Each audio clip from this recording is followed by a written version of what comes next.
Nadwi Islamic wise channel کے پیارے ناظرین اور دوستو، السلام علیکم ورحمۃ اللہ وبرکاتہ۔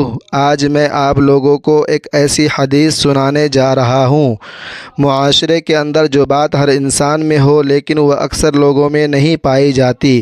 پیارے ناظرین، اگر آپ کو لگے کہ یہ بات دوسروں کو شیئر کیا جائے تو ضرور شیئر کریں اور چینل کو لازمی سبسکرائب بھی کریں۔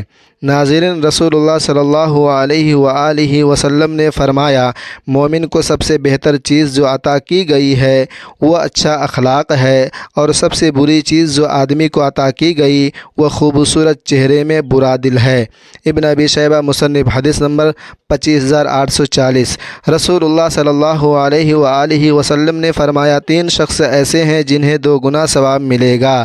ایک وہ شخص جو اہل کتاب میں سے اپنے نبی پر اور پھر محمد صلی اللہ علیہ وآلہ وسلم پر ایمان لایا، اور دوسرا وہ غلام جو اللہ تعالیٰ کا اور اپنے مالکان کا حق ادا کرتا رہا، اور تیسرا وہ شخص جس کے پاس ایک لونڈی ہو، پھر وہ اسے اچھی تعلیم و آداب سے آراستہ کر کے آزاد کر دے، بعد ازاں اس سے نکاح کر لے تو اسے دوہرا ثواب ملے گا۔ بخاری شریف 97۔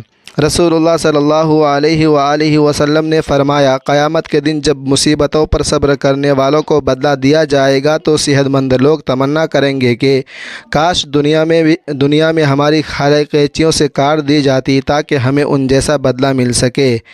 جامع ترمذی، حدیث نمبر 2402۔ رسول اللہ صلی اللہ علیہ وآلہ وسلم نے فرمایا، 5 امور سے پہلے 5 امور کو غنیمت جانو، اپنی موت سے پہلے زندگی کو، بیماری سے پہلے صحت کو، مشغولیت سے پہلے فراغت کو، بڑھاپے سے پہلے جوانی کو، فقر و غربت سے پہلے مالداری کو۔ مستدرک حاکم، حدیث نمبر 7846۔ رسول اللہ صلی اللہ علیہ وآلہ وسلم نے فرمایا، 3 باتوں پر میں اللہ کی قسم کھاتا ہوں، صدقہ دینے سے آدمی کا مال کبھی کم نہیں ہوتا۔ اپنے اوپر ہونے والے ظلم پر اگر کوئی شخص صبر کر لے تو اللہ تعالیٰ اس کی عزت میں اضافہ فرما دیتا ہے۔ جو آدمی لوگوں کے سامنے ہاتھ پھیلانے لگے، اللہ تعالیٰ اس پر غربت کا دروازہ کھول دیتا ہے۔ جامع ترمذی، حدیث نمبر 2325۔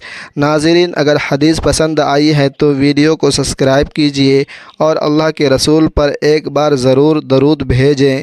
ملتے ہیں اگلی ویڈیو میں، تب تک کے لیے خدا حافظ، اور اللہ تبارک و تعالی تمام امت مسلمہ کو اپنے حفظ و امان میں رکھے۔ آمین ثم آمین، آمین ثم